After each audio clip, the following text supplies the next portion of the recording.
दोस्तों, यह है धीरज जो बचपन में ही अनाथ हो गया था। तभी से धीरज चाहे गर्मी की कड़कड़ाती धूप हो या ठंड की कपकपाती रात, वह खुले आसमान के नीचे ही अपना जीवन बिताते आया है। कभी मड़ी बना के रहता तो कभी गांव के मंदिर में। क्या भगवान गर्मी के मौसम में बरसात, ठंडी के मौसम में गर्मी? लगता है आप नाराज हो गए हो। हमको बता दो कि क्या कारण से आप बिन मौसम बरसात और बिन मौसम गर्मी की कहर बरसा रहे हो।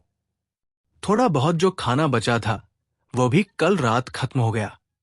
चलो भैया गांव में चला जाए, देखते हैं अगर किसी के घर कुछ काम मिला तो कर लेंगे और बदले में कुछ राशन मांग लेंगे। फिर धीरज काम की तलाश में अपने गांव की ओर निकल जाता है। जब वह रास्ते से होते हुए अपने गांव की ओर जा रहा होता है तो अचानक रास्ते में कुत्ते का एक छोटा सा बच्चा उसके आगे आ जाता है। कहाँ है? मैं भी पागल हो गया हूं लगता है। मैं तो ऐसे बात कर रहा हूं जैसे कि वो मेरी भाषा समझता है। बेचारा ये तो अभी कितना छोटा है।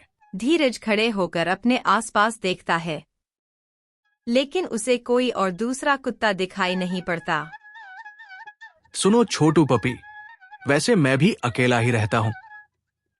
मेरे भी मम्मी पापा नहीं हैं। हे भगवान, आपने मुझे एक दोस्त दे दिया। अब मैं हमेशा इसे अपने साथ रखूंगा। मेरे साथ रहोगे ना छोटकू? तो ठीक है, चलो अब गांव की और कुछ काम करके आते हैं। फिर धीरज अपने साथ उस छोटे छोटू को लेके गांव में चला जाता है।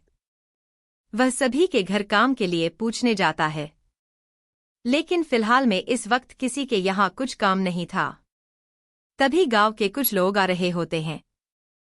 वह धीरज को देखकर संगीत कहते हैं, अरे धीरज बिटू, इस छोटे डॉगी को कहाँ से ले आ रहे हो? बड़ा प्यारा लग रहा है। हाँ डंबल भैया, इससे मिलिए, ये मेरा छोटकू है। तभी डंबल भैया की बीवी दीपा उनसे कहती है, सुनिए जी, बाजार से कुछ सब्जियां लानी थी। मैं तो खाली नहीं हूँ, धीरज को बोल दीजिए, वो ला देगा।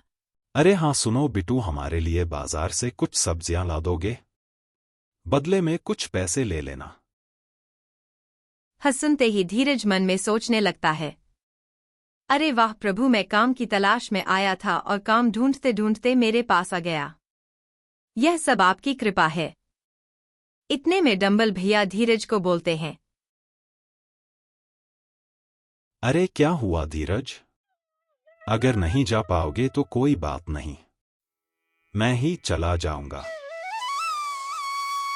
भैया ऐसी बात नहीं है, क्यों नहीं जाऊंगा? अरे वही तो मेरा काम है, उसी के तलाश में तो मैं यहां आया हुआ था।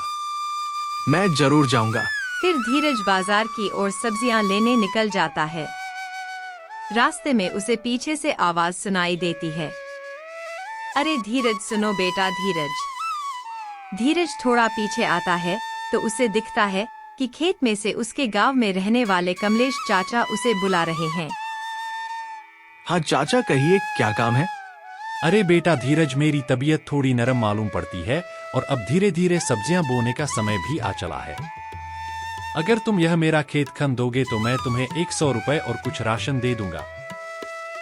चाचा जी, अगर मैं आपका खेत कल खून तो आपको चलेगा, क्योंकि अभी मैं डंबल भैया के लिए बाजार से सब्जियां लेने जा रहा हूं और वापस आने में शाम हो जाएगी। कोई बात नहीं धीरज बेटे, मुझे मंजूर है। तुम कल अपने समय अनुसार आकर यह खेत खन देना। काम हो जाने के बाद मेरे घर पर आकर सामान और पैसे लेते जाना। धीरज, यह छोटा सा कुत्ते का बच्चा तुम्हें कहां से मिला? बड़ा ही प्यारा दिख रहा है। लगता है तुम्हारे साथ इसे बहुत अच्छा लग रहा है।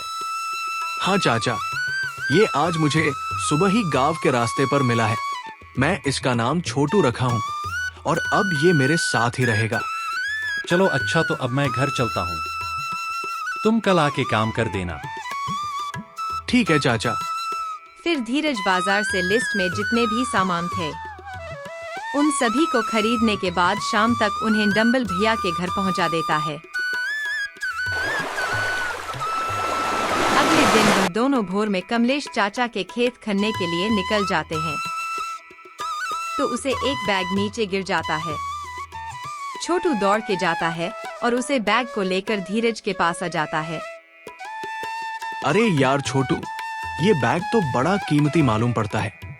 वो कार तो इतनी दूर चली गई, इसे उन्हें कैसे देंगे? कुछ ना समझ आने पर धीरज और छोटू खेत में पहुंच जाते हैं और खन्ने का काम चालू कर देते हैं। काम खत्म करने के बाद दरअसल चाचा, आज सुबह में जब हम घर से निकले थे तो रास्ते से अचानक एक कार गुजरी और उसमें से ये बैग गिर गया था। जब तक कि हमें कुछ समझ आता वो कार काफी दूर जा चुकी थी। देखिए ना, काफी कीमती मालूम पड़ता है। अब हम इसे उन्हें कैसे लौटाएंगे? तुम कितने नेक दिल इंसान हो धीरज बेटे, जो इसे इसके हकदार को लौटाना चाहते हो। वैसे आज गांव में जनार्दन बाबा की पोती शहर से आने वाली थी।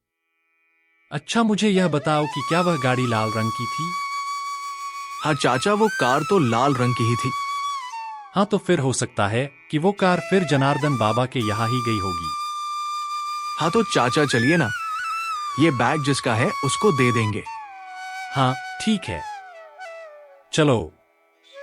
फिर वह लोग जनार्दन बाबा के घर की ओर निकल जाते हैं।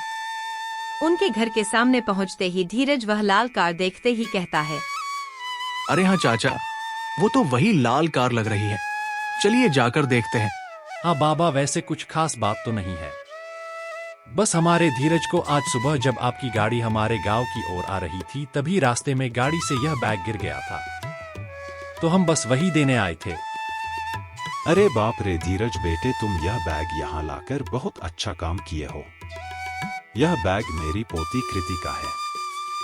वैसे भी वो अपने बहुत जरूरी पेपर साथ में लाई है। हो सकता है इसमें कुछ हो। मैं अभी उसे बुलाता हूँ। अरे बेटा कृति,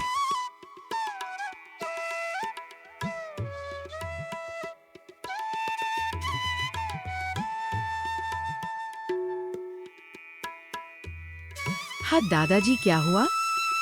हाँ मैडम, जब आपकी गाड़ी सुबह हमारे गांव के रास्ते से होते हुए आ रही थी, उसी वक्त ये बैग अचानक गाड़ी से गिर गया था। ये लीजिए और देख लीजिए कि आपकी बैग सही सलामत है या नहीं। फिर कृति वह बैग धीरज से लेती है और सही तरह से चेक करके कहती है, दादाजी मेरा बैग बिल्कुल सही सलामत है। आपको पता है इस बैग में मेरे बहुत इम्पोर्टेंट डॉक्यूमेंट्स है। अगर ये खो जाते तो बहुत बड़ी दिक्कत हो जाती। थैंक यू सो मच कि आपने ये बैग हमारे तक सही सलामत पहुंचा दी। कोई बात नहीं मैडम जी, मुझे खुशी हुई कि आपका बैग आपको मिल गया। तभी कृति की नजर छोटू पर जाती है और वह कहती है, वाओ, ये पपी कितना प्यारा है। क्या ये आपका पपी है? हाँ मैडम, ये मेरा छोटकू है। आप चाहे तो इसे छू सकती हो। इतने में अचानक जोरों की बारिश होने लगती है।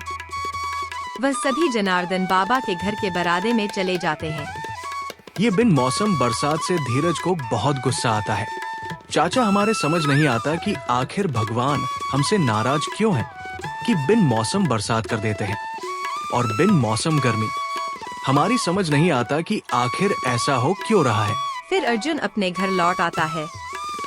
घर पहुंचते ही उसे एक अजीब सा सुकून महसूस होता है। अब उसका जीवन पहले से काफी ठीक और संतुलित लगने लगता है। छोटकू के साथ उसका हर दिन हंसी खुशी में बीतने लगता है। दोनों साथ खेलते, बातें करते और एक दूसरे का साथ निभाते हैं।